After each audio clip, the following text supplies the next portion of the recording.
Expression for position vector, ये ध्यान से आप स्टडी करना है क्योंकि ये सब वेक्टर से होगा इसमें डेरिवेशन, ठीक है। और हम बात कर रहे हैं टू डायमेंशनल मोशन की, तो टू डायमेंशनल मोशन मतलब एक्स वाई प्लेन लेंगे अपन, तो एक्स कोऑर्डिनेट पे आएगा, वाई कोऑर्डिनेट पे आएगा। मैं बहुत आराम से पढ़ाऊंगा, धीरे धीरे ध्यान से देखते जाना, क्वेश्चन अगर कोई बन रहा है तो पूछ लेना, ठीक है। ये देखो आप यहाँ पर लिखा है एक्सप्रेशन फॉर पोजीशन वेक्टर। अब पोजीशन वेक्टर होता क्या है, बहुत आसान है। What is a position vector? Position vector is a vector which gives a position of any object, ठीक है, position of any object with respect to origin, ठीक है। जैसे कि आप देखें, ये हमने बनाई axis, this is a x axis, ये आपकी हो गई x axis, this is y axis, ठीक है, और ये हो गया ओरिजिन। अब मान लो कोई पार्टिकल है यहाँ पर है पी पॉइंट पर, और उसके कोऑर्डिनेट से एक्स वाई उसके कोऑर्डिनेट हो गए, ठीक है। अब ये जो पार्टिकल है इसका ओरिजिन के रेस्पेक्ट में आपको पोजीशन बताना है विद रेस्पेक्ट टू ओरिजिन। और वैसे भी जो ये एक्स डिस्टेंस है ये ओरिजिन से है एक्स एक्सिस पर, और वाई डिस्टेंस भी जो है वो क्या ओरिजिन से ही है, ठीक है, वाई एक्सिस पर। तो इसकी पोजीशन क्या हो गई एक्स वाई, कोऑर्डिनेट सिस्टम में तो इसकी पोजीशन क्या हो गई पी एक्स वाई। अब इसकी पोजीशन को बताने वाला अगर आपको वेक्टर बनाना है तो वेक्टर मैंने आपको पहले पढ़ा रखा है, तो बड़ा वेक्टर थोड़ा रिवाइज करके आगे देख लेना। तो ये हम कनेक्ट करेंगे इससे, ये आपने कनेक्ट कर दिया, और हम इसको लिख देंगे आर वेक्टर, ठीक है। So what is a r vector? R vector is a position vector of a particle p at any instant. किसी इंस्टेंट पर ये जो पार्टिकल पी था ये यहाँ पर था, इसकी कोऑर्डिनेट्स क्या थे एक्स वाई। तो आपको अगर इसका पोजीशन वेक्टर पता करना है तो पोजीशन वेक्टर क्या करूंगा, ओरिजिन से इसको कनेक्ट कर दो, जो वेक्टर बना OP vector, this is a position vector. तो यहाँ पर मैं लिखूंगा कि पोजीशन वेक्टर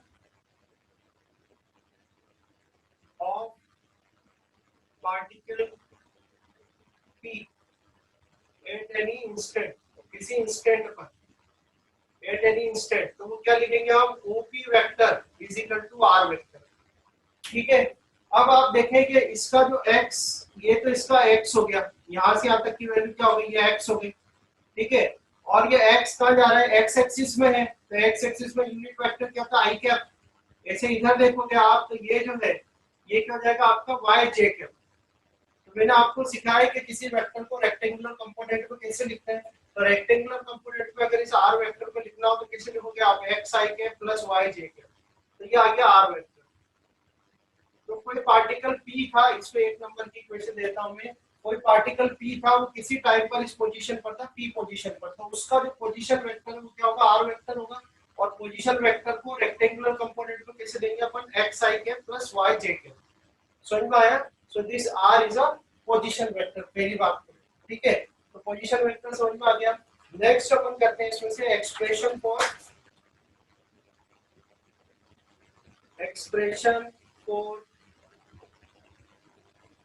डिस्प्लेसमेंट वेक्टर, तो आप देखते जाना, ठीक है। तो डिस्प्लेसमेंट वेक्टर देखो, मैं डायग्राम यहाँ बना देता हूँ आपको, और ये हमारी एक्स एक्सिस हो गई, दिस इज ओरिजिन, ये वाई एक्सिस हो गई, ठीक है। अब मान लो किसी टाइम t1 पर, किसी टाइम t1 पर जो पार्टिकल था वो यहाँ पर था, वो p1 पोजीशन थी, और इसको लिख दिया हमने x1 y1, समझ में आया। t1 x1 y1, टाइम कितना है यहाँ पर, t1 टाइम पर। अब थोड़े टाइम बाद t2 टाइम पर ये मूव होके कहाँ आ गया, इस नेक्स्ट पोजीशन उसकी जो हो गई वो हो गई p2, और p2 हमने कर दिया x2 y2, और टाइम यहाँ पर कितना है आपका t2, टाइम कितना है t2। अगर मैं ये कहना चाहूँ कि t1 टाइम पर इस पार्टिकल की जो पोजीशन थी उसका पोजीशन वेक्टर बताओ, ध्यान से देखना। अगर मैं आपसे कहूँ कि t1 टाइम पर जो इसकी पोजीशन थी पार्टिकल p1 की with respect to origin, origin से, ठीक है, तो उसका पोजीशन वेक्टर क्या बनाएंगे, तो पोजीशन वेक्टर क्या लिख देंगे अपन, r1 वेक्टर, ठीक है। तो अगर मैं यहाँ लिखना चाहूँ r1 वेक्टर, ठीक है, तो r1 vector is equal to कितना जाएगा आपका, op1 वेक्टर, समझ में आया। ये कब है, t1 टाइम पर, t1 टाइम पर ये जो पार्टिकल था p1 उसका पोजीशन वेक्टर क्या बनेगा, r1 वेक्टर, और r1 vector is equal to क्या आ जाएगा, op1 वेक्टर, पहली बात ये समझ लेना। दूसरा अपन देखते हैं यहाँ पर t2 टाइम पर, तो t2 टाइम पर देखो उसका पोजीशन वेक्टर क्या होगा, ये हो जाएगा r2 वेक्टर, ठीक है। तो t2 टाइम पर पोजीशन वेक्टर लिखे अपन क्या लिखेंगे, r2 vector is equal to op2 vector, ठीक है। तो ये तो t1 टाइम का पोजीशन वेक्टर हो गया, ये t2 टाइम का पोजीशन वेक्टर हो गया। अब आपसे पूछ रहा है डिस्प्लेसमेंट वेक्टर, तो बेटा जो डिस्प्लेसमेंट होगा वो क्या होगा, एक टाइम इंटरवल में होगा, ठीक है। तो यहाँ पर अगर मैं टाइम इंटरवल की बात करूं डेल्टा टी, तो टाइम इंटरवल क्या होगा t2 माइनस t1, ठीक है। टाइम इंटरवल क्या होगा t2 माइनस t1। अब इस टाइम इंटरवल में ये जो पार्टिकल ये p1 से चल के कहा गया p2 पर आ गया, देखो ये पार्टिकल जो है वो p1 से चल के कहा गया p2 पर आ गया, ठीक है। तो इसको मैं कर देता हूं डेल्टा आर वेक्टर, इसको क्या लिख देता हूं मैं, डेल्टा आर वेक्टर, ठीक है। तो हम अगर लिखना चाहें कि displacement vector, displacement vector in time interval, time interval कितना है आपके पास, delta T is equal to t2 minus t1, ठीक है। तो डिस्प्लेसमेंट वेक्टर हम कैसे लिखेंगे, तो आप देखो triangle law of vector addition पढ़ा है हमने। Triangle law of vector addition क्या बताता है, जो कंटीन्यूअस आर्म होती है, ये कंटीन्यूअस क्या है, ओ से लेके P1 और P1 से लेके P2, ठीक है। जैसे मैं इसमें ट्रायंगल लॉ लगाता हूँ, यहाँ देखो, by the triangle law of vector addition, ठीक है। तो आप देखो कंटीन्यूअस आर्म क्या होगी इसकी, OP1 वेक्टर, ठीक है, प्लस क्या आ जाएगा P1 P2 वेक्टर, और इजिकल टू क्या आ जाएगा ऑपोजिट आर्म, अपोजिट आर्म क्या है आपकी OP2 वेक्टर, ठीक है। यहाँ पर हमें निकालना है डेल्टा आर, तो देखो OP1 तो कितना जाएगा R1 वेक्टर आ जाएगा, P1 P2 कितना जाएगा डेल्टा आर वेक्टर आ जाएगा, और इजिकल टू OP2 कितना है आपका, OP2 कितना है आपका R2 वेक्टर। तो यहाँ से आप डेल्टा आर वेक्टर निकालोगे, तो delta are vector is equal to कितना जाएगा R2 vector minus R1 vector. तो ये आपके पास एक इक्वेशन आ जाएगी, सेकंड इक्वेशन। तो ये जो डेल्टा आर वेक्टर है हमारा, डेल्टा आर वेक्टर क्या रिप्रेजेंट कर रहा है, delta are vector is representing a displacement vector of a particle in a time interval delta T.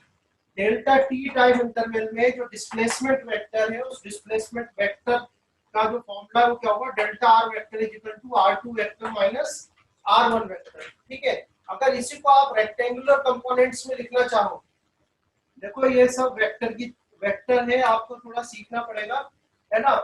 थोड़ा सा आपको डिफिकल्ट लग सकता है क्योंकि ये वेक्टर फॉर्म में चल रहा है सब कुछ, बट आप ध्यान से अगर सीखोगे तो आपको बिल्कुल आ जाएगा, ठीक है। तो देखो यहाँ पर अगर हम इसे रेक्टेंगुलर कंपोनेंट में लिखना चाहें, इन रेक्टेंगुलर कंपोनेंट्स,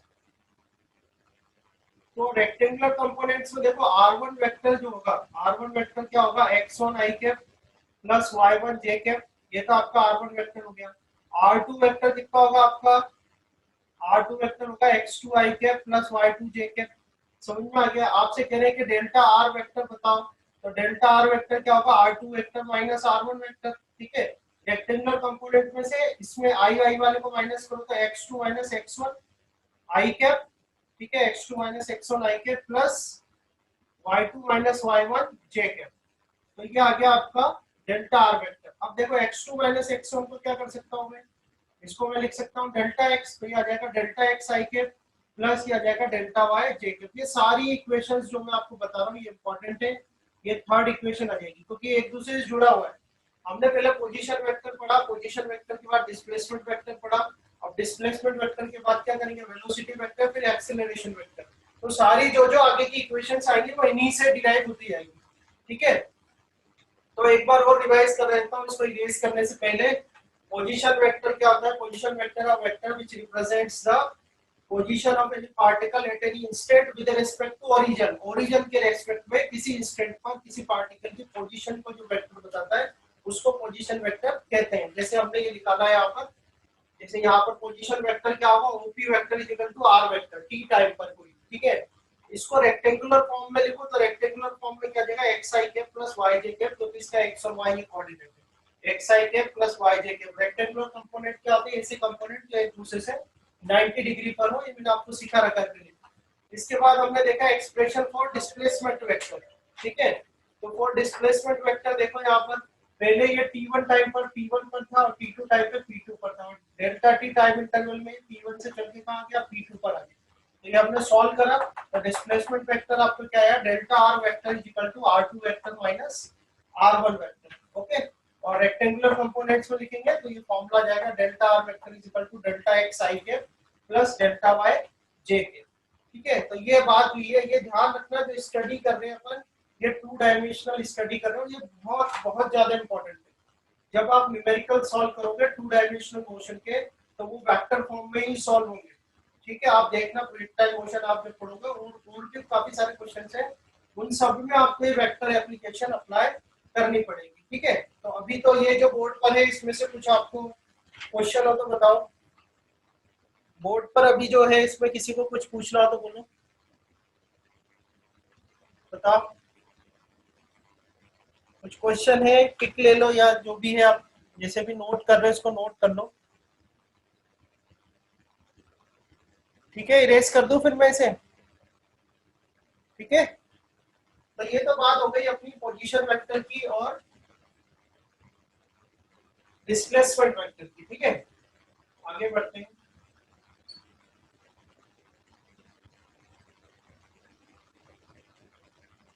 अब नेक्स्ट हम देखो, हमने पोजीशन वेक्टर स्टडी कर लिया, डिस्प्लेसमेंट स्टडी कर लिया, तो अब क्या आएगा, वेलोसिटी। तो हम लेते हैं average velocity, expression for average velocity. तो यहाँ देखो आप, यहाँ से आपके पास क्या है, delta are vector equal to क्या है आपके पास, डेल्टा एक्स आई कैप प्लस डेल्टा वाई जे कैप, ठीक है। अब एवरेज वेलोसिटी, वेलोसिटी क्या होता है, change in position with respect to time interval, या displacement divide by time interval जो होता है वेलोसिटी होता है। तो टाइम इंटरवल अगर डेल्टा टी है तो अपन क्या लिखेंगे, delta are vector divide by delta T is equal to delta X upon delta T I cap plus delta Y upon delta T J cap. समझ में आ रहा है, ठीक है। यहाँ पर जो delta R by delta t है इसको क्या बोलेंगे अपन, एवरेज वेलोसिटी। तो एवरेज वेलोसिटी के लिए मैं क्या कर रहा हूँ, v के ऊपर ये बार बना रहा हूँ, ध्यान रखना वेक्टर का साइन नहीं लगा रहा हूँ मैं, एक बार बनी हुई है, ठीक है।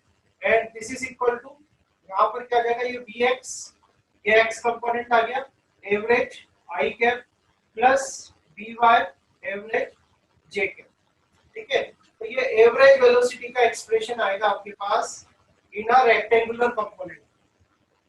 इसको कर देता हूं मैं, थर्ड इक्वेशन थी ये, फोर्थ आ गई, ठीक है। Also by equation two, by equation two देखो आप, इक्वेशन टू में आपको क्या दिया हुआ है, delta are vector is equal to R2 vector minus R1 vector, ठीक है। इसमें अगर टाइम का डिवाइड कर दो तो delta are vector divide by delta T is equal to delta R2 vector divide by delta T minus delta R1 vector divide by delta T, ठीक है। तो ये delta are vector divide by delta T क्या है, delta are vector आपका था ये ना, डेल्टा आर वेक्टर, ये किसको रिप्रेजेंट कर रहा था, डिस्प्लेसमेंट को, ठीक है। ये किसको रिप्रेजेंट कर रहा था, डिस्प्लेसमेंट को। तो आप इस फॉर्म में भी इसको लिख सकते हो, ठीक है। तो ये तो बात हो गई एवरेज वेलोसिटी की। तो एवरेज वेलोसिटी आपकी इससे आ जाएगी, ये बार लगा हुआ है, बार मतलब एवरेज के लिए लगा हुआ है, ये ध्यान रखना। ये जो वैल्यू है ये किसके लिए लिखी हुई है, एवरेज के लिए, है ना। अब आगे देखो, अगर हमें इंस्टेंटेनियस वेलोसिटी निकालनी है, इंस्टेंटेनियस वेलोसिटी,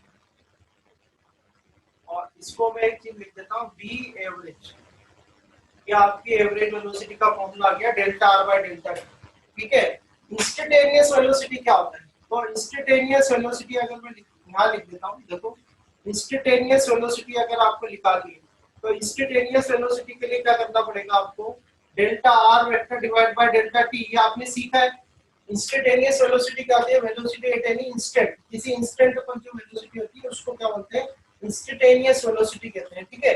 तो आपका जो ये टाइम इंटरवल है बहुत छोटा होना चाहिए, इतना छोटा होना चाहिए कि it is going towards zero, it is this time interval is going towards zero. मैंने पहले भी आपको सिखाया कि इंस्टेंट का क्या मतलब होता है, इंस्टेंट होता है पल या क्षण जो कि हमेशा खत्म होने वाला है, एक ऐसा टाइम इंटरवल जो हमेशा खत्म होने वाला है, खत्म होने वाला है मतलब that the time interval is going to zero. ये अगर केस है आपका तो बी इंस्टेंटेनियस का जो फॉर्मूला बनेगा आपके पास, बी इंस्टेंटेनियस वेक्टर का, इसको अपन लिख सकते हैं डी आर बाय डी, ठीक है, D R vector divide bye D T. तो ये सारे फोर्थ फॉर्मूला ही आ गया, फिफ्थ ही आ गया। नोट्स बना लेना भाई इनके, है ना, नोट्स बना लेना आप लोग एक कॉपी में, नोट्स लिख लेना इनके। तो इंस्टेंटेनियस वेलोसिटी को जब आप रिप्रेजेंट करोगे तो इंस्टेंटेनियस वेलोसिटी क्या देगा, dr/dt। मैंने डिफरेंस आपको पहले भी बताया, ये जो है ये डेल्टा जो बना हुआ है ये क्या है, इनएग्जैक्ट डिफरेंशिएशन है, और ये क्या है, एग्जैक्ट डिफरेंशिएशन। ठीक है, तो इस तरह से आपके पास इंस्टेंटेनियस वेलोसिटी आ जाएगी। अब मान लो आपको इंस्टेंटेनियस वेलोसिटी निकालनी है in a form of a rectangular components. Rectangular components को अपन निकालते हैं इंस्टेंटेनियस वेलोसिटी। तो देखो कैसा होगा,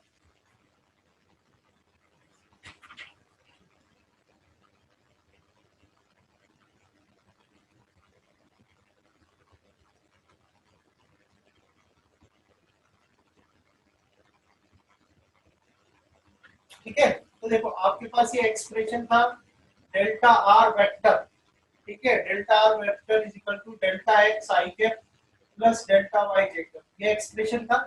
ठीक है, इसमें टी का डिवाइड कर दूं मैं, delta are vector divide by delta T is equal to क्या आ जाएगा, delta X divide by delta T I cap plus delta Y by delta T J cap. अब ये अभी तो किसको रिप्रेजेंट कर रहे हैं, एवरेज वेलोसिटी को।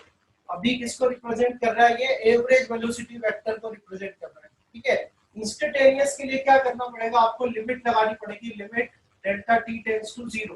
तो ये आ जाएगा आपका delta are vector divide by delta T. जैसे यहाँ लगा दो limit delta T tends to 0, तो ये आ जाएगा delta X by delta T और ये आई कैप। ठीक है, जैसे यहाँ लगा दो limit delta T tends to 0, और ये हो जाएगा आपका delta Y by delta T और जे कैप। समझ में आ रही है बात आपको?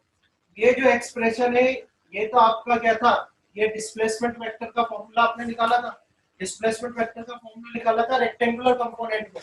तो वो क्या फॉर्मूला था आपका, delta are vector is equal to delta x I cap plus delta Y J cap. ये तो डिस्प्लेसमेंट वेक्टर की बात होगी। अगर इसमें टाइम इंटरवल का डिवाइड कर दिया जाए, ठीक है, displacement with respect to time, तो क्या बन जाएगा, वेलोसिटी। तो यहाँ पर तो ये क्या है, एवरेज वेलोसिटी है। अब अगर ये टाइम इंटरवल इतना शॉर्ट है कि इट इज गोइंग टुवर्ड्स 0, अगर आपने लिमिट लगा दी तो ये क्या बन जाएगा आपका, ये बनेगा dr vector divide bye dt। ठीक है, ये हो जाएगा आपका dx डिवाइड बाय dt, और ये i कैप आ जाएगा, यहाँ आ जाएगा आपका dy बाय dt, और ये आ जाएगा आपका j कैप। ठीक है, अब ये जो dr बाय dt है ये किसको रिप्रेजेंट करेगा, इंस्टेंटेनियस वेलोसिटी को। तो यहाँ से आपका इंस्टेंटेनियस वेलोसिटी का जो वेक्टर आएगा v वेक्टर, इसको लिख देंगे vx i कैप, ये हो जाएगा आपका vy j कैप। तो इंस्टेंटेनियस वेलोसिटी का नंबर आप ध्यान रखना, इक्वेशन का 7th नंबर की इक्वेशन आ गई अपने पास। तो 7th नंबर की इक्वेशन में जो इंस्टेंटेनियस वेलोसिटी है, that instantaneous velocity in x direction क्या होगी, vx, जिसका फॉर्मूला क्या होगा, dx by dt। और ऐसे ही instantaneous velocity in y direction वो क्या होगी, vy, और vy इज इक्वल टू कितना होगा, dy by dt। समझ में आ रही है बात? अगर मैं आपसे कहूं कि इसका मैग्नीट्यूड निकाल के बताऊं, मैग्नीट्यूड ऑफ इंस्टेंटेनियस वेलोसिटी, तो मैग्नीट्यूड कैसे निकालोगे बोलो, अंडर रूट में क्या आ जाएगा, ये मैंने सिखाया हुआ है आपको, vx का स्क्वायर प्लस vy का स्क्वायर। ठीक है, क्या आ जाएगा फॉर्मूला, vx का स्क्वायर प्लस vy का स्क्वायर अंडर रूट। समझ में आई बात? ऐसे ही अगर आपको डायरेक्शन निकालनी है, तो अगर यहाँ पर थीटा दे रखा है मैंने, theta is angle between v vector instantaneous and vx और v के जो रिजल्टेंट वेलोसिटी है उसके और vx के बीच का अगर ये एंगल है, ठीक है, tan थीटा, तो tan theta is equal to क्या आ जाएगा आपका, vy बाय vx, या v लिख देता हूं, v इंस्टेंटेनियस तो ये जो आ जाएगा आपका tan theta is equal to vy by vx। ठीक है, बात समझ में आई? तो यहाँ पर मैंने आपको क्या सिखाया है, यहाँ पर वहाँ कुछ क्वेश्चन हो बता दो। वेरी गुड, आंसर भी करते रहो तनीषा, वेरी गुड। ठीक है, बाकी का तो कुछ समझ में नहीं आता क्या चल रहा है इन लोगों का। ठीक है, तो अभी हम एक बार और रिपीट कर देता हूँ। अभी हमने ये फाइंड आउट करा है कि एवरेज वेलोसिटी वेक्टर क्या होता है और इंस्टेंटेनियस वेलोसिटी वेक्टर क्या होता है। तो एवरेज वेलोसिटी वेक्टर निकाला है अपन ने, ये देखो delta R equal to delta x I cap plus delta Y J cap, ये डिवाइड करा तो ये आ गया आपका एवरेज वेलोसिटी वेक्टर। ये एवरेज के लिए लगा रखा है ऊपर। ठीक है, ये तो आपका आ गया एवरेज वेलोसिटी वेक्टर। अब यहाँ और एवरेज वेलोसिटी का एक फॉर्मूला ये भी लगा सकते हो आप, v average is equal to delta R by delta T.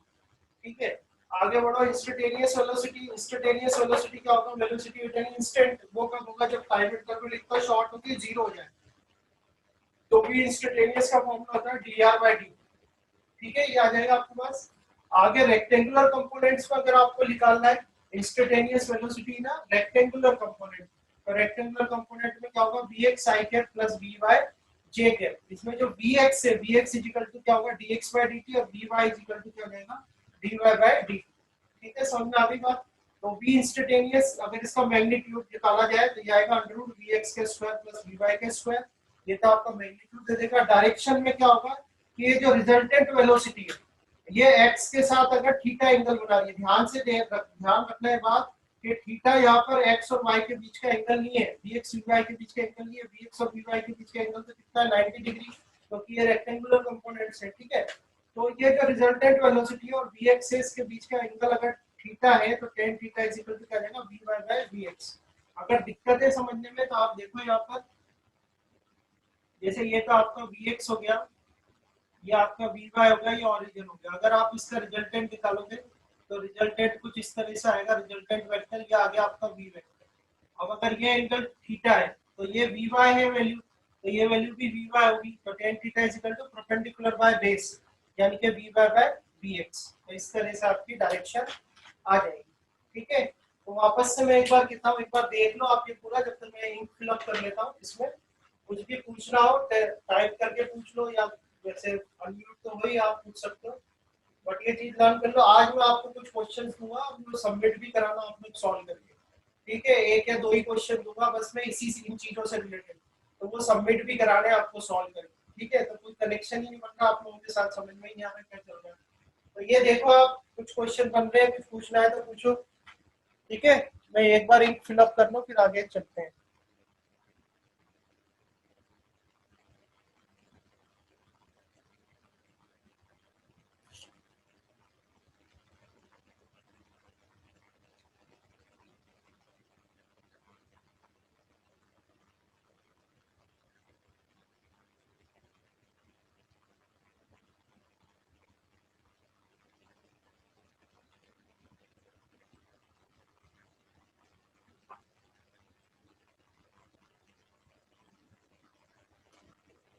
हो गया डन, समझ में आ रही है बात। जो नंबर में देता जा रहा हूँ इक्वेशंस को, वो नंबर ध्यान रखना आप। ठीक है, और उस तरह से याद करने, जब आप आज में क्वेश्चन होगा तो आपको क्लियर हो जाएगी चीजें। ठीक है, कंटिन्यू करते हैं आगे।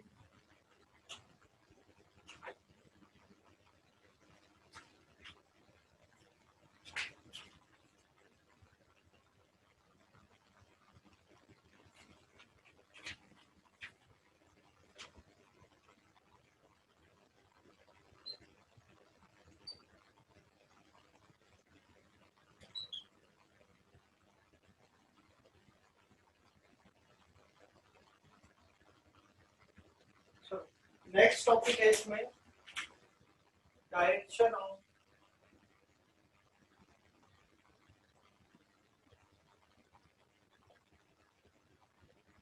Instantaneous velocity.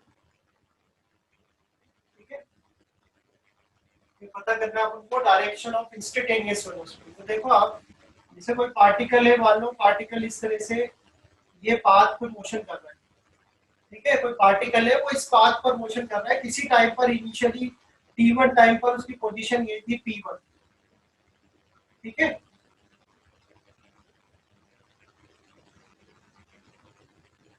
t1 टाइम पर उसकी पोजीशन क्या थी, p1 थी, और t2 टाइम पर उसकी पोजीशन हो गई p2। अब पोजीशन आप डिफाइन कर रहे हो, तो पोजीशन डिफाइन कर रहे हो तो एक कोऑर्डिनेट सिस्टम भी आपको लेना पड़ेगा, फ्रेम ऑफ रेफरेंस भी लेना पड़ेगा। तो अब एक्सिस बना लेते हैं इस तरह से। So this is x axis, ये तो एक्स एक्सिस हो गया, ये ओरिजिन हो गया O, और ये हो गया वाई एक्सिस। ठीक है, तो आपको बताना है कि डायरेक्शन ऑफ इंस्टेंटेनियस वेलोसिटी क्या होगी, है ना। इसके अंदर हमको क्या दिखाना है, डायरेक्शन ऑफ इंस्टेंटेनियस वेलोसिटी। तो देखो मैं आपको बता देता हूँ कैसे ध्यान रखना है कि the direction of instantaneous velocity is in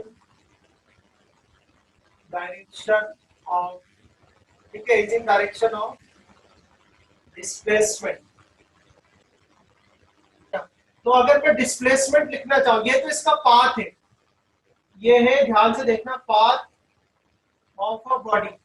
जो बॉडी या पार्टिकल है जो मोशन कर रहा है वो इसका पाथ है। अगर मैं डिस्प्लेसमेंट लिखना चाहूँ तो डिस्प्लेसमेंट क्या होगा, इससे इसको सीधे कनेक्ट करना पड़ेगा। ध्यान से देखना, ये मैं सीधे इसको कनेक्ट करूंगा, ये इसकी डिस्प्लेसमेंट होगी। ये जो सीधा मैंने इसको यहाँ तक, यानी इसको मैं लिख देता हूँ डेल्टा आर वेक्टर, ये इसकी डिस्प्लेसमेंट हो गई P1 से लेके P2 तक। समझ में आया? तो हमने कहा है कि जो डिस्प्लेसमेंट की डायरेक्शन है वही, जो डिस्प्लेसमेंट की डायरेक्शन है वही किसकी डायरेक्शन होगी, वेलोसिटी की डायरेक्शन होगी।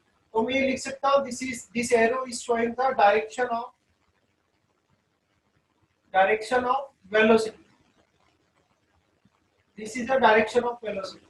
ठीक है, पर अभी ये जो वेलोसिटी रिप्रेजेंट कर रहा है वो कौन सी वेलोसिटी, एवरेज वेलोसिटी, क्योंकि यहाँ से यहाँ तक टाइम इंटरवल है। तो अगर मैं टाइम इंटरवल को छोटा कर दूं, इतना छोटा कर दूं तो जीरो के करीब कर दूं, तो ये बताओ कि ये जो P2 वाली पोजीशन है वो कहां पर आ जाएगी। कोई भी बोल के बता दो भाई, अनम्यूट करके बता दो।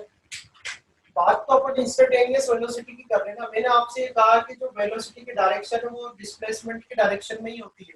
तो P1 से ये particle delta T time interval में P1 से चल के P2 पर आ गया, ये इसका पाथ है। तो P1 से चल के P2 पर आया तो ये डिस्प्लेसमेंट वेक्टर हो गया इसका डेल्टा आर वेक्टर। ठीक है, तो जो डायरेक्शन डिस्प्लेसमेंट की है वही डायरेक्शन वेलोसिटी की होगी। तो ये वेलोसिटी की डायरेक्शन मैंने बता दी एरो से। और ये तो डेल्टा टी टाइम इंटरवल है, मतलब एवरेज वेलोसिटी है। अपन को क्या चाहिए, इंस्टेंटेनियस वेलोसिटी। इंस्टेंटेनियस वेलोसिटी के लिए क्या होगा, ये टाइम इंटरवल जो है वो इतना छोटा होना चाहिए कि बिल्कुल जीरो हो जाना चाहिए, टाइम इंटरवल लगभग जीरो, गोइंग टुवर्ड्स जीरो। तो अगर इंस्टेंटेनियस वेलोसिटी निकाला जाए तो ये जो P2 है, P2 की पोजीशन कहां पर आ जाएगी, मैं ये पूछना चाहता हूं आपसे कि P2 कहां पर आ जाएगा फिर।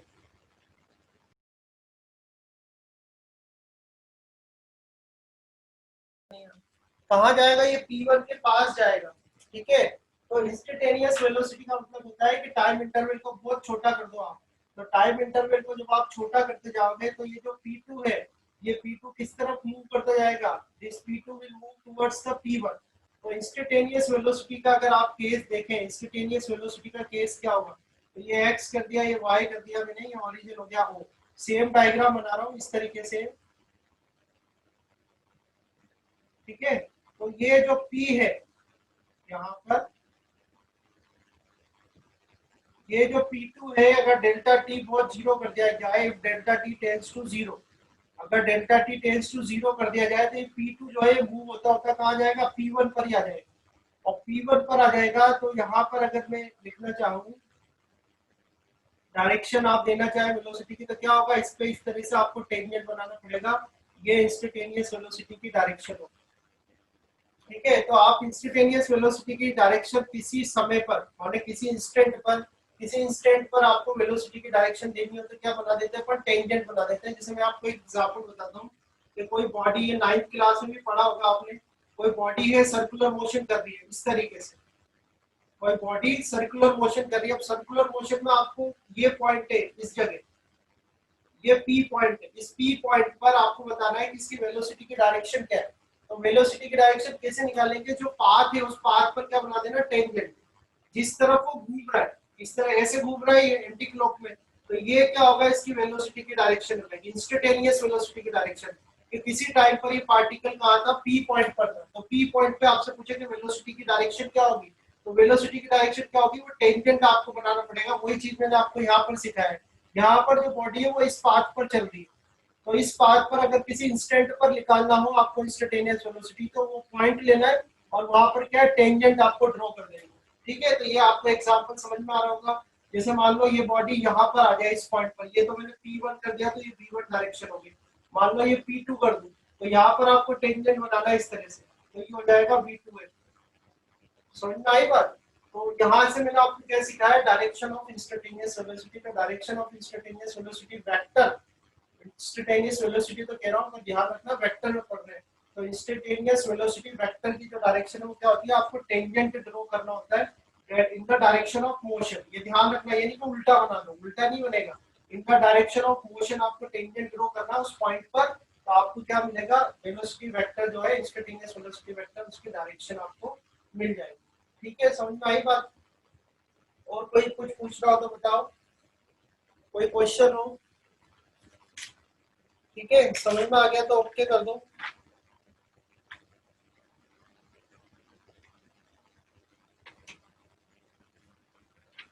समझ में आ गया, ओके ठीक है। आगे बढ़े फिर नेक्स्ट देखें इसमें। नेक्स्ट एक्सप्रेशन देखते हैं हमारा।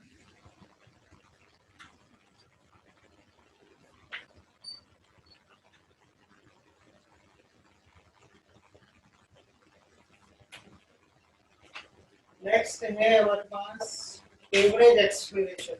ठीक है, एवरेज एक्सेलरेशन।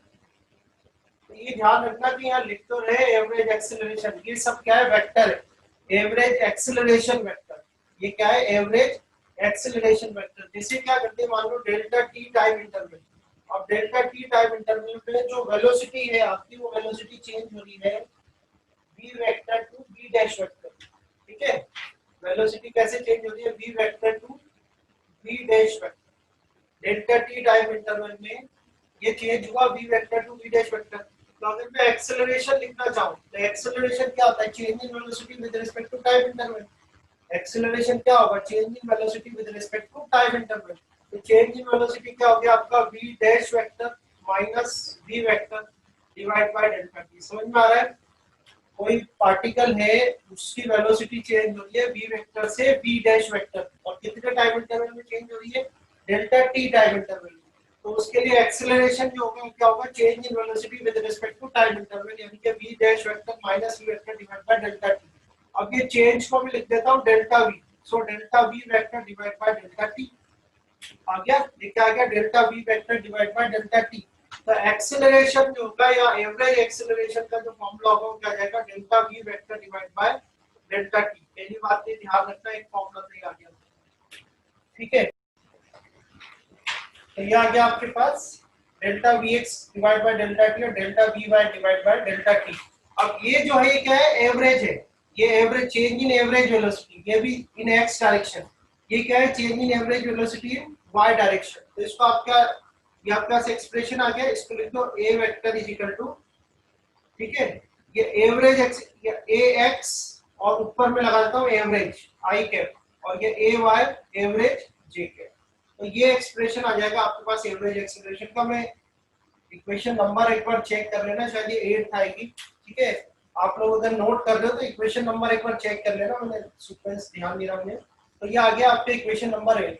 ये तो बात हो गई किसकी, एवरेज एक्सेलरेशन की। एवरेज एक्सेलरेशन के बाद अगर मुझे निकालना हो इंस्टेंटेनियस, इंस्टेंटेनियस एक्सेलरेशन, वो आपको समझ में आ रहा होगा, बहुत आसान है ये, बस आपको एक बार स्टडी करना है अच्छे से। ठीक है, इंस्टेंटेनियस एक्सेलरेशन के लिए मैं यही वाली इक्वेशन ले लेता हूं, a वेक्टर। ठीक है, a वेक्टर है आपका, a vector is equal to क्या है, delta v by delta t। तो यहां लिखता हूं मैं कि delta v vector divide by delta t, और लिमिट लगा देता हूं, limit delta t tends to 0। यहां हम कर देते हैं, इस जगह आ जाओ, तो limit delta t tends to 0, ये आ गया आपका delta vx divide by delta t, या i कैप। तो यहां करो limit delta t tends to 0, ये आ गया आपका delta v by divide by delta t। ठीक है, लिमिट लगा दोगे तो ये क्या हो जाएगा आपका dv बाय dt हो जाएगा, dv vector divide bye dt। ये आ जाएगा आपका dvx divide by dt i cap. ये आ जाएगा आपका dv bye divide bye dt, और ये हो जाएगा j कैप। अब ये dv बाय dt क्या है, ये तो इंस्टेंटेनियस एक्सेलरेशन है। ठीक है, तो इंस्टेंटेनियस एक्सेलरेशन का जो फॉर्मूला आएगा आपके पास, a इंस्टेंटेनियस, इंस्टेंटेनियस एक्सेलरेशन हो जाएगा आपके पास ax i cap plus ay j cap. ये फॉर्मूला आ गया आपका इंस्टेंटेनियस एक्सेलरेशन। ठीक है, इंस्टेंटेनियस एक्सेलरेशन क्या हो गया, ax i cap plus ay j cap. अब इसमें भी वही, अगर मैग्नीट्यूड निकालना हो, magnitude of this instantaneous acceleration, तो मैग्नीट्यूड क्या होगा, अंडर रूट ऑफ ax का स्क्वायर प्लस ay का स्क्वायर। ठीक है, इस तरह से आ जाएगा, यू कैन सॉल्व इट। ठीक है, अगर मैग्नीट्यूड निकालना हो तो इस तरह से आप इसका मैग्नीट्यूड निकाल सकते हो। समझ में आ गई बात, ये हो गया आपका इंस्टेंटेनियस एक्सेलरेशन। समझ में आया? ठीक है, आयुष, चिराग, ध्रुविल, तनीषा, ठीक है बेटा, और अच्छे से स्टडी कर लेना। आज मैं फिनिश, आप देखो इसका बहुत एक इम्पोर्टेंट मैं आपको समझाने वाला हूँ, बहुत इंपॉर्टेंट चीज समझा रहा हूँ, देखना। ये तो बात हो गई क्या करिए, एक साइकिल पे वाई ये कहते हैं, तो ये आ गया आपके पास। अब हम बात कर रहे हैं डायरेक्शन की, मैं बात कर रहा हूँ डायरेक्शन ऑफ इंस्टेंटेनियस एक्सेलरेशन। ध्यान से देखना, बहुत इंपॉर्टेंट भी है और इंटरेस्टिंग भी है। Direction of instantaneous acceleration.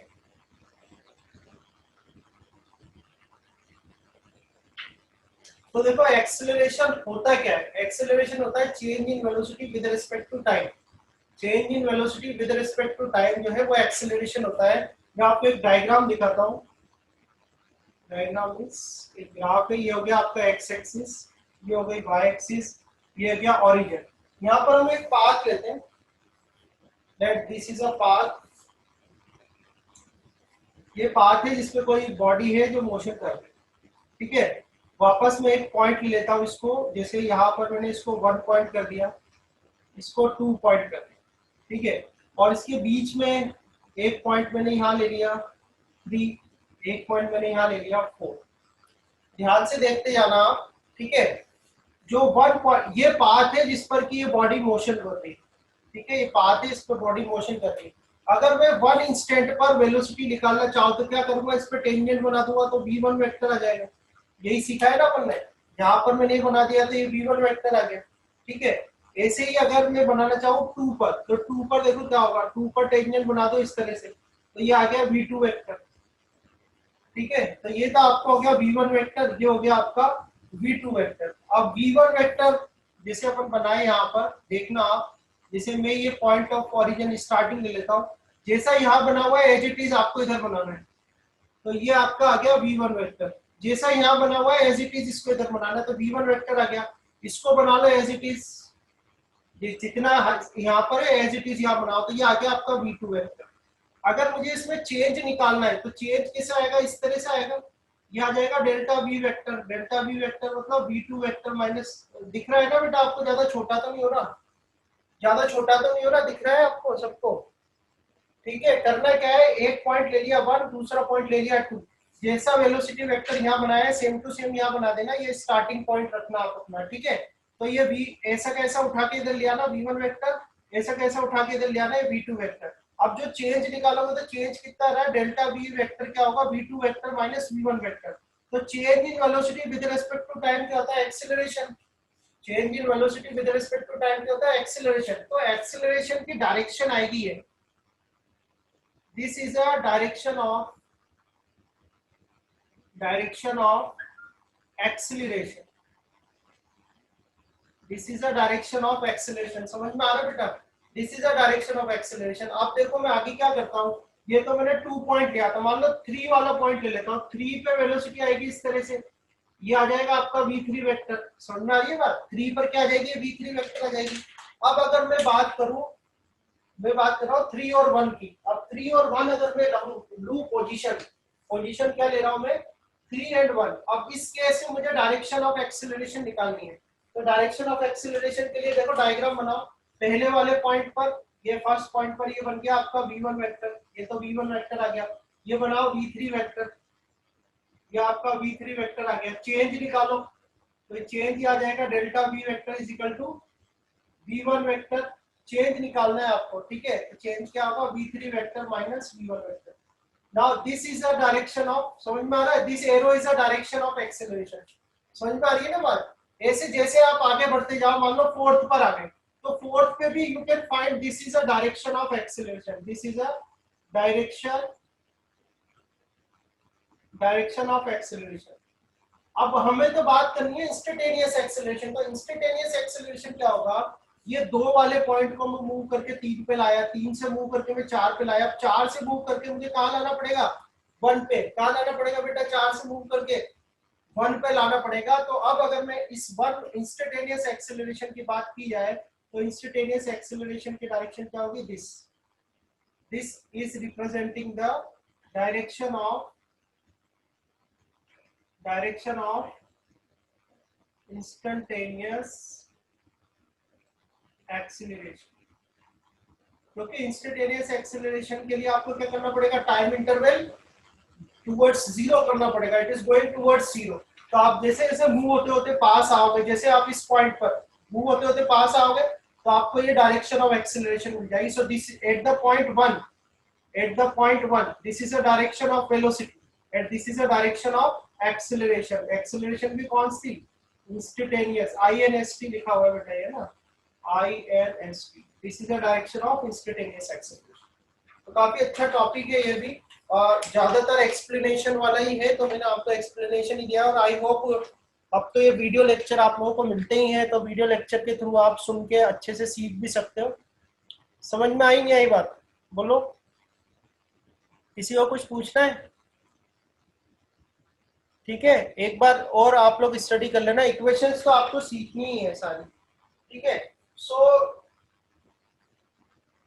ये बात हुई आपकी, डायरेक्शन आपको मिल गई। ठीक है, एक्सेलरेशन निकालना मैंने आपको बता ही दिया। ये रेक्टेंगुलर कंपोनेंट्स कहलाते हैं, क्योंकि ये दोनों एक दूसरे से क्या है, 90 डिग्री पर है।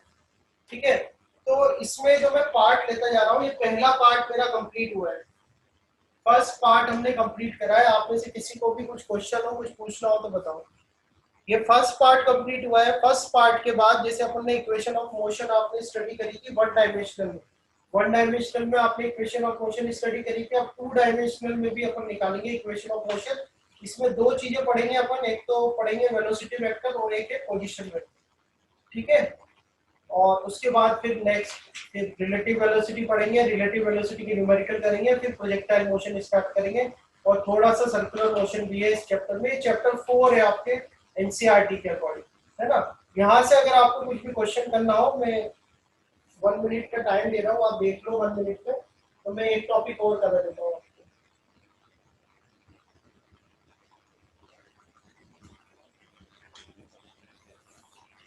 ये इरेज कर दूं, कुछ पूछना है इधर से, ये समझ में आ गया? समझ में आ गया, इरेज कर दूं, कुछ पूछना हो आपको, कोई दिक्कत नहीं है? ठीक है, ओके, चलो। तो एक तो बात यहाँ तक हो गई, जिसमें आपको पोजीशन वेक्टर लर्न करना है। पोजीशन वेक्टर क्या था? पोजीशन वेक्टर के बाद आपने डिस्प्लेसमेंट वेक्टर पढ़ा, डिस्प्लेसमेंट वेक्टर के बाद वेलोसिटी वेक्टर हमने पढ़ा है, वेलोसिटी वेक्टर के बाद एक्सेलरेशन वेक्टर हमने पढ़ा है। तो ये सारे वेक्टर आपको आने चाहिए अच्छे से जब आप मोशन इन प्लेन पढ़ोगे। ठीक है, अब यहाँ नेक्स्ट टॉपिक हम पढ़ रहे हैं यूनिफॉर्म वेलोसिटी। आप ध्यान दोगे तो ये सेम टॉपिक है जैसे आपने मोशन इन स्ट्रेट लाइन में पढ़ा था, उसी तरीके के ये टॉपिक चल रहे हैं, बस आप ये अब किसमें पढ़ रहे हो, प्लेन में। अब यूनिफॉर्म वेलोसिटी या यूनिफॉर्म मोशन क्या होता है? It is a motion in which the velocity remains constant. क्या होता है भाई? यूनिफॉर्म वेलोसिटी में जो मोशन होता है वो क्या कहलाता है? Uniform motion. If a body is doing a such type of motion that its velocity remains constant, then its motion is called uniform motion. And in case of a uniform motion, जो formula हम लगाते हैं, formula कहता है speed is equal to distance upon time. सुना है? Distance upon time, speed is equal to distance upon time. Equation of motion नहीं लगा सकते आप, ठीक है, इक्वेशन ऑफ मोशन नहीं लगेगी इसमें। ये आपका यूनिफॉर्म मोशन की बात की जा रही है। यूनिफॉर्म मोशन मतलब जिसमें वेलोसिटी कांस्टेंट है। तो एक बात ध्यान देना कि मैं ले रहा हूं कि यहाँ पर तो टाइम है 0 सेकेंड, यहाँ पर टाइम है t सेकेंड। ठीक है, टाइम 0 सेकेंड है, टाइम t सेकेंड है। नोटेशन ध्यान रखना, नोटेशन में बच्चे थोड़े कंफ्यूज जाते हैं। तो अगर 0 सेकेंड पर मुझे पोजीशन वेक्टर देना हो तो क्या दूंगा मैं? r0 vector. ठीक है, t टाइम पे पोजीशन वेक्टर देना हो तो क्या दे दूंगा मैं? rt vector. ठीक है, अगर मुझे t इक्वल टू 0 पे पोजीशन देनी हो तो कैसे देंगे? x0। ठीक है, t पर देनी हो तो कैसे देंगे? xt। y के लिए लिखना हो तो y0, यहाँ पर क्या लिखेंगे? yt। वेलोसिटी देनी हो तो ये v0, और यहाँ पर वेलोसिटी क्या लिखूंगा? v। तो ये कुछ चीजें हैं जो आप ध्यान रखना, नोटेशंस।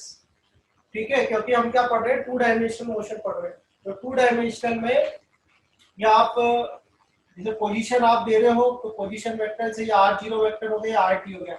या आप ये भी कर सकते हो कि जो डिस्प्लेसमेंट वेक्टर है उसको r वेक्टर से रिप्रेजेंट कर सकते हो। तो ये आपको ध्यान रखना है। ठीक है, अब यहाँ पर यूनिफॉर्म वेलोसिटी, अगर मान लो वेलोसिटी फाइंड आउट करते हैं अपन, तो लिखता हूँ कि कोई ऑब्जेक्ट है वो यूनिफॉर्म वेलोसिटी से चल रहा है, कोई ऑब्जेक्ट है वो यूनिफॉर्म वेलोसिटी से चल रहा है। तो यूनिफॉर्म वेलोसिटी से चल रहा है तो टाइम जो है बेटा इधर देखना, उसका टाइम चेंज हो रहा है 0 सेकंड से t सेकंड।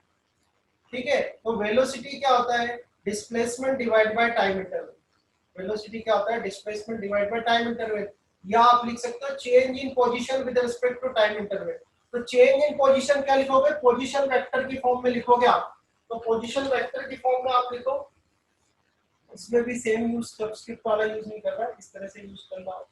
तो पोजीशन वेक्टर, तो पोजीशन वेक्टर क्या होगा, R vector T minus R vector 0, और टाइम इंटरवल आपने कितना लिया है, यहाँ टी 0 है वो टी है, तो यहाँ टी माइनस 0 आ जाएगा। समझ में आया? तो यहाँ से आपके पास क्या बन जाएगा, R vector T minus R vector 0 और डिवाइड बाय टी। ठीक है, अगर मैं आर वेक्टर टी निकालू यहाँ से, तो R vector T is equal to क्या होगा, देखो R vector 0 plus B vector T, तो ये इक्वेशन आ जाएगी आपके पास। समझ में आ रही है यारी बात? हम बात कर रहे हैं when the velocity is constant, uniform motion अगर हो रहा है, तो यूनिफॉर्म मोशन के केस में कोई बॉडी है वो v वेलोसिटी से चल रही है, तो v वेलोसिटी से अगर चल रही है तो t टाइम में वो कितना, t टाइम में उसकी पोजीशन क्या होगी, तो वो कैसे पता लगा लोगे आप, इस इक्वेशन से पता लगा लो। ठीक है, अब देखो r वेक्टर t क्या है, r वेक्टर t को कैसे लिखोगे आप, तो r वेक्टर t क्या है, t टाइम पर उस पार्टिकल की पोजीशन, आर वेक्टर टी क्या रिप्रेजेंट कर रहा है, टी टाइम पर उस पार्टिकल की पोजीशन। तो अब ये देख लो कि टू डायमेंशनल मोशन हो रहा है, तो टू डायमेंशनल मोशन हो रहा है तो क्या आएगा, X T I cap plus Y T J cap, आएगा नहीं आएगा, टी टाइम पर उस पार्टिकल की पोजीशन बतानी है, तो उस पार्टिकल की पोजीशन का कोई एक्स कंपोनेंट भी होगा टी टाइम पे, और वाई कंपोनेंट भी होगा टी टाइम पर एक्स कंपोनेंट और टी टाइम पर वाई कंपोनेंट, ये आ गया। ये तो बात हुई आर वेक्टर टी की। अगर मैं बात करूं कि आर वेक्टर 0, तो 0 जब टाइम था t इक्वल टू 0, तो पोजीशन क्या थी, x0 y0, तो ये क्या आ जाएगा, x0 i cap plus y0 j cap. देखते या नहीं, मैंने आपके आसानी के लिए लिख दिया है यहाँ पर। तो ये बात हुई R vector t equal to 0 second पर ये पोजीशन आ गई आपकी। ऐसे ही v वेक्टर लिखना चाहूंगा, तो v वेक्टर, v तो कांस्टेंट है, तो v जो है वो टाइम पर डिपेंड करेगा ही नहीं, जो पोजीशन थी वो टाइम पर डिपेंड कर रही थी, तो इसलिए मैंने ब्रैकेट में t और 0 लिखा, क्योंकि ये पोजीशन जो है वो किस पर डिपेंड कर रही है, टाइम पर। वेलोसिटी तो क्या आपकी कांस्टेंट है, तो वेलोसिटी कांस्टेंट है, तो यहाँ से क्या जाएगा, vx i के प्लस vy j के। ये बातें आ गई समझ में आपको, समझ में आ गई? नोटेशंस मैंने यहाँ लिख दिए, नोटेशन आप यहाँ देख लेना, क्योंकि नोटेशन में बच्चे कंफ्यूज हो जाते हैं थोड़ा। ठीक है, अब ये जो है ये वैल्यूज आप पुट करो, ये वैल्यूज आप पुट करो यहाँ पर। तो आर वेक्टर टी की वैल्यू यहाँ रखो, तो क्या आएगा, देखो इसमें रखना है इक्वेशन 1 में, बाय इक्वेशन 1, इक्वेशन 1 में वैल्यू रख रहा हूं मैं, तो ये क्या आ जाएगा, X T I cap plus Y T J cap.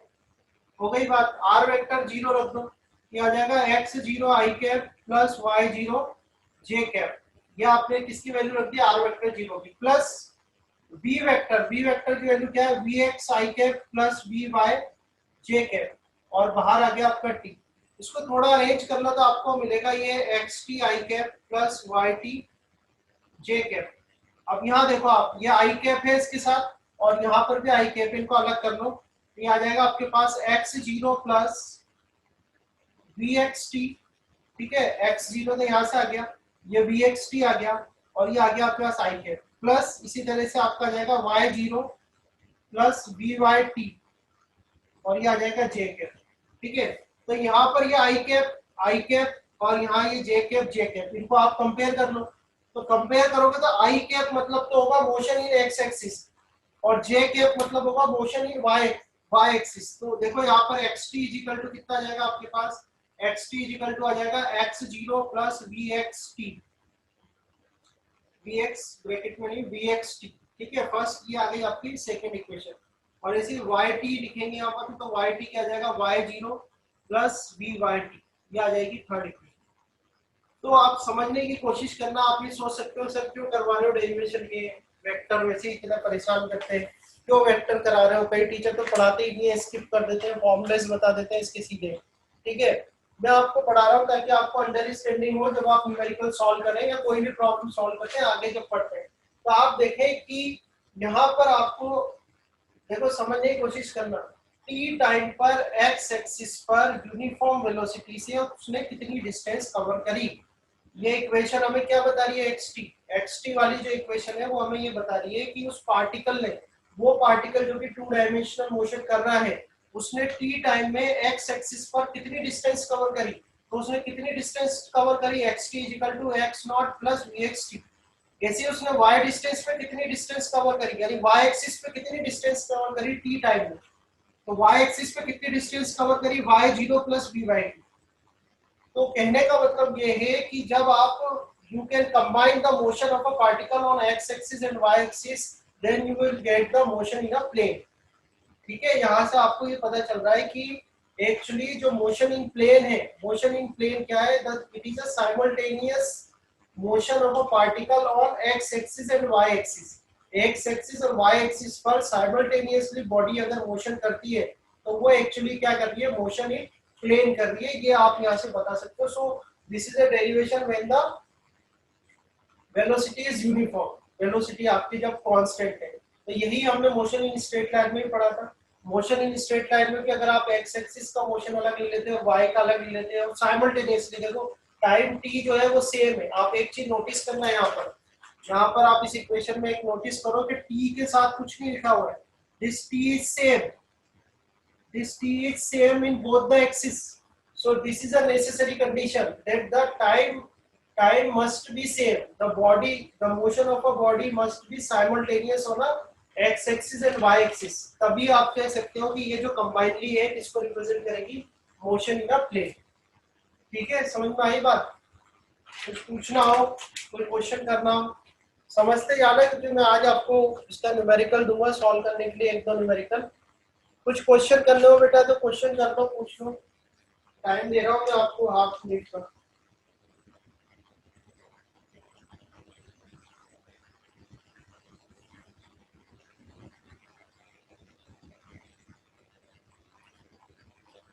कुछ क्वेश्चन हो तो बताओ। तो ये तो बात हो गई यूनिफॉर्म वेलोसिटी की। जो आपने मोशन पढ़े थे, जो हमने मोशन इन स्ट्रेट लाइन में ही पढ़ा, एक तो होता है यूनिफॉर्म मोशन जिसमें कि वेलोसिटी कांस्टेंट होती है, और एक होता है यूनिफॉर्मली एक्सिलरेटेड मोशन। तो यूनिफॉर्मली एक्सिलरेटेड मोशन क्या होता है, जिसमें कि एक्सिलरेशन कांस्टेंट रहता है और आप इक्वेशन ऑफ मोशन लगा सकते हो उसके अंदर। ठीक है, तो उसको भी देख लेते हैं, वही बताता हूँ आपको। यहाँ से कोई दिक्कत नहीं है, इरेज कर दो इसको। यहाँ से कुछ पूछना है, पिक ले लेना, नोट्स बना लेना अपने। ठीक है,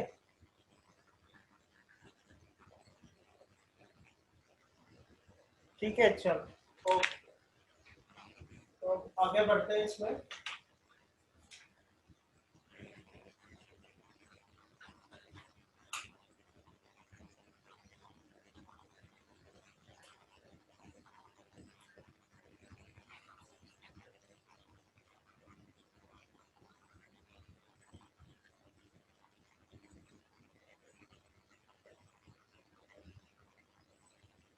अब हम बात करते हैं यूनिफॉर्मली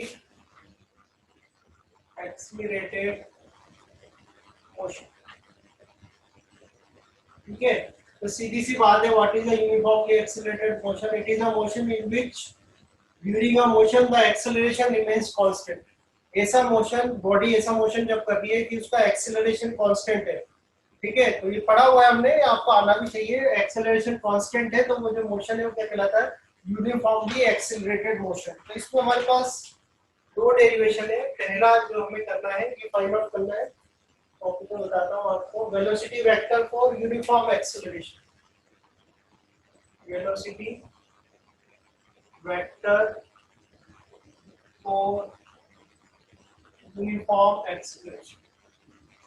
तो वन डायमेंशनल की अगर मैं बात करूं तो वन डायमेंशनल में ये होता है v equal to u plus a. तो ये अब हमको टू डायमेंशनल में बताना है। ठीक है, वन डायमेंशनल में क्या होता है, v equal to u plus a. तो वेलोसिटी तो खैर ये डिनोट कर ही रखी है मैंने। तो आप देखें कि एवरेज एक्सेलरेशन जो होगा, एवरेज एक्सेलरेशन को कैसे रिप्रेजेंट करेंगे, change in velocity with respect to time interval. तो ये t इक्वल टू 0 सेकंड पे दे रखा है, ये t equal to t second पे दे रखा है। ठीक है, तो t equal change in velocity देख लो यहाँ से कितना होगा। तो ये क्या होगा, vt vector minus v vector 0, और टाइम इंटरवल कितना है, t माइनस 0। ठीक है ना भाई, बहुत आसान है ये, आप टेबल यहाँ से देखते रहना। तो यहाँ से आ जाएगा आपका v vector t minus v vector 0 divide by t आ गया। अब यहाँ से हमें चाहिए v वेक्टर t, ये भी तो है ना t टाइम पर, फाइनल वेलोसिटी तो है ये। तो फाइनल वेलोसिटी आपकी मोशन इन स्ट्रेट लाइन में थी। ऐसे ही फाइनल वेलोसिटी हम प्लेन में निकालते तो देखो v vector t is equal to कितना आ जाएगा आपके पास, v vector t is equal to आ जाएगा v वेक्टर 0 प्लस at। तो इसकी आप ये पहली इक्वेशन को समझ लें। आगे यहाँ पर अब v वेक्टर t अगर मैं लिखना चाहूँ तो क्या होगा, इसका x कंपोनेंट t टाइम पर x कंपोनेंट i कैप, ऐसे ही y कंपोनेंट t टाइम पर क्या आ गया j कैप, v वेक्टर 0 तो x कंपोनेंट 0 पर i cap plus y component 0 time पर j कैप, यहाँ तक की बात हो गई। प्लस a जो है a क्या है, एक्सेलरेशन, एक्सेलरेशन कांस्टेंट है, यूनिफॉर्म एक्सेलरेशन लिखा है ना आपने, तो एक्सेलरेशन कांस्टेंट है, टाइम पर डिपेंड करेगी ही नहीं, तो टाइम पर डिपेंड नहीं करेगी तो यहाँ पर टाइम आएगा ही नहीं, ये क्या आएगा ax i cap plus ay j cap, और ये बाहर t से मल्टीप्लाई हो रहा है, ठीक है। जैसे आपने पहले क्या था सेम यहाँ करो, i वाले अलग कर लो, तो vx 0 ये i cap plus ax t ये आ गया आपका i कैप, प्लस यहाँ देखो आप vy 0 प्लस ay t और ये आ गया आपका j कैप, समझ में आया, ये आ गया आपका vx t i cap plus vy t j cap. अब कंपेयर कर लो आई कैप वालों को और जे कैप वालों को, तो आई कैप को कंपेयर करोगे तो क्या आएगा vxt is equal to vx0 plus axt, और ऐसे vyt आप देखो तो vyt क्या जाएगा vy0 प्लस ayt। तो आप वापस से देख सकते हो, ये फर्स्ट इक्वेशन थी, ये सेकंड कर देता हूं मैं इसमें। Now you can see also कि जो मोशन हो रहा है, जो मोशन हो रहा है प्लेन में, आप ये देखो वापस से टाइम t सेम है, ये vx है vy दोनों अलग अलग है, ये ax ay अलग अलग है, ये vx vy अलग अलग है, पर t जो है वो सेम है, t same in x direction and t same in y direction. तो कोई भी बॉडी अगर किसी बॉडी के मोशन को इस तरह से लिया जाए कि वो x एक्सिस पर मोशन कर रही है और y पर कर रही है, but they are the body is doing a motion simultaneously, तो वो कंबाइनली क्या रिप्रेजेंट करेगी, मोशन इन अ प्लेन, ठीक है। तो इस तरह से आप देखें कि एक्स एक्सिस पर जो अगर कोई बॉडी प्लेन में मोशन कर रही है, आप ये ध्यान रखना कर क्या रहा हूं मैं, सिखा क्या रहा हूं आपको कि कोई भी बॉडी अगर प्लेन में मोशन कर रही है तो आप क्या करना, उसको मोशन इन स्ट्रेट लाइन में स्प्लिट कर देना, स्प्लिट कर देना उसको एक्स एक्सिस पर और स्प्लिट कर देना वाई एक्सिस पर। तो क्या है, आपने पहले से ही पढ़ा हुआ है मोशन इन स्ट्रेट लाइन, तो उसी के रूल लग जाएंगे उसके अंदर, ठीक है। और बाद में क्या करेंगे, उनको कंबाइन कर देंगे अपन, समझ में आ रही है बात। तो एक्स एक्सिस पर का फॉर्मूला आएगा vx0 प्लस axt और y एक्सिस पर आ जाएगा vyt is equal to vy0 plus ay, ठीक है। तो फॉर्मूला तो देखो यही था, v equal to u plus at, इस v equal to u plus at को ही, इस v equal to u plus at को अगर x के लिए लिखता मैं, तो x के लिए क्या आता, v0 x आ जाता, ठीक है, यानी यहाँ आ जाता vtx और ये आ जाता आपका v0x, ठीक है, और प्लस a का कुछ होता ही नहीं है तो x आ जाता, t आ जाता, देखो यही इक्वेशन तो लिखी हुई है यहाँ पर, और सेम इक्वेशन है, इसी को स्प्लिट कर दिया x और y में, तो ये किसको रिप्रेजेंट करेंगे कि भाई प्लेन में जो मोशन हो रहा है यूनिफॉर्मली एक्सेलरेशन। समझ में आया नहीं आया बताओ। एक और बचा हुआ है बस, लास्ट डेरिवेशन है, लास्ट और करा देता हूँ।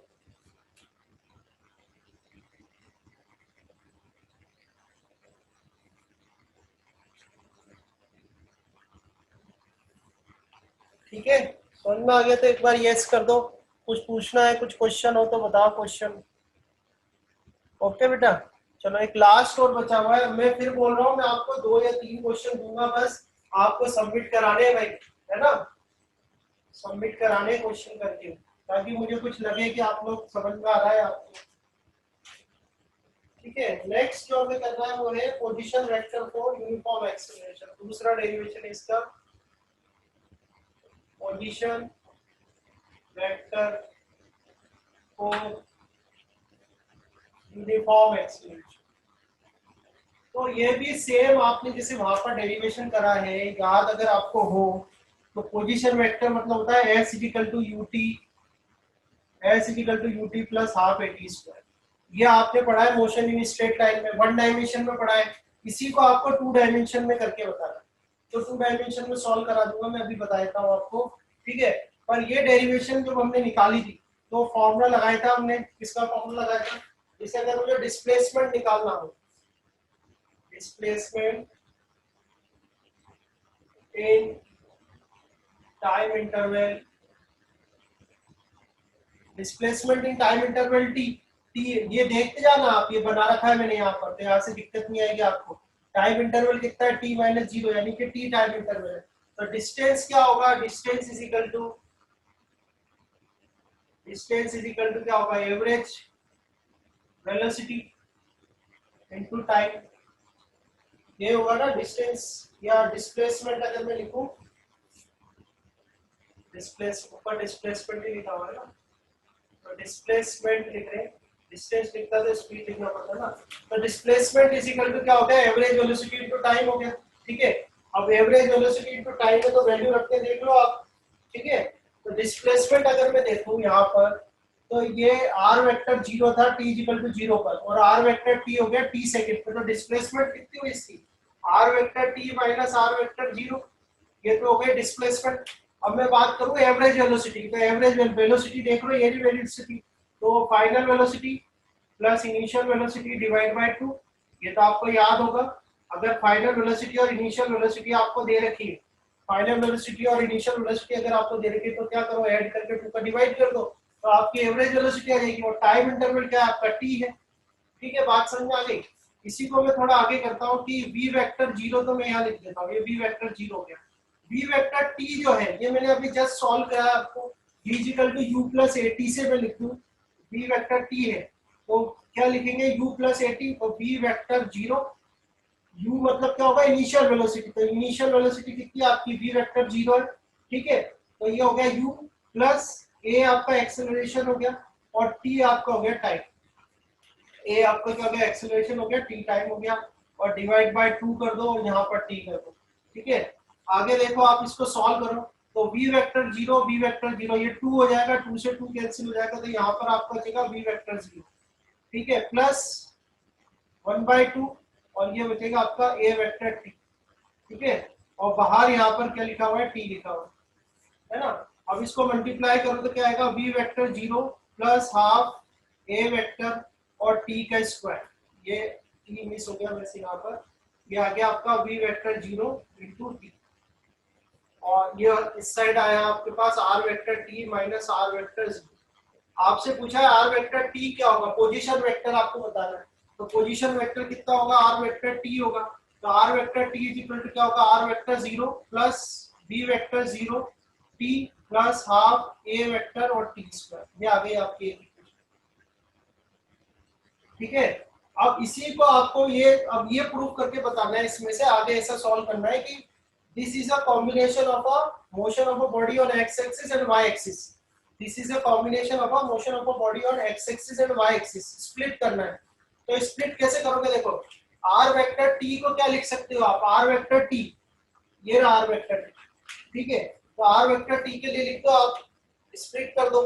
ठीक है, तो मैं लिख दूं इसको xt i cap plus Y T J cap, इसको लिखता हूँ r वेक्टर 0 को क्या लिखूंगा, x0 i cap plus y0 j cap, ये मैंने इसको लिखा। ठीक है, plus v vector 0, v vector 0 क्या होगा, v वेक्टर ये आएगा आपका vx0 i कैप, ठीक है, प्लस vy0 j कैप, यानी 0 टाइम पर ये v वेक्टर ही क्या हो जाएगा, देखो मैं थोड़ा ऐसा नहीं हो कंफ्यूज हो जाओ, ब्रैकेट भी बनाते जाता हूँ। ठीक है, इसको कर देंगे, अब ये t से मल्टीप्लाई हो रहा है, अब प्लस हाफ a वेक्टर क्या हो जाएगा, ax i cap plus ay j cap, इसमें टाइम नहीं आएगा क्योंकि एक्सेलरेशन क्या है आपकी कांस्टेंट है, तो यहाँ पर टाइम तो आएगा ही नहीं, और बाहर आ गया आपका टी स्क्वायर।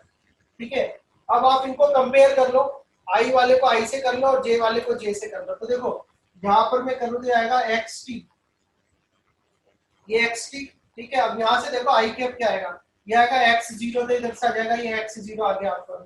ठीक है, ये i कैप इसके साथ था, इधर देखो आप तो vx0 और t से भी मल्टीप्लाई हो रहा है, तो प्लस vx0 और ये t से मल्टीप्लाई हो रहा है, और इधर से कितना आ जाएगा, plus half ax t square. तो ये तो देखो x एक्सिस के लिए आ गया, x एक्सिस के लिए position vector when a body is doing a uniformly accelerated motion. जब बॉडी यूनिफॉर्मली एक्सेलरेटेड मोशन कर रही है एक्स एक्सिस पर, तो उसका पोजीशन वेक्टर क्या आया, xt equal to x0 plus bx0 t plus half ax t square.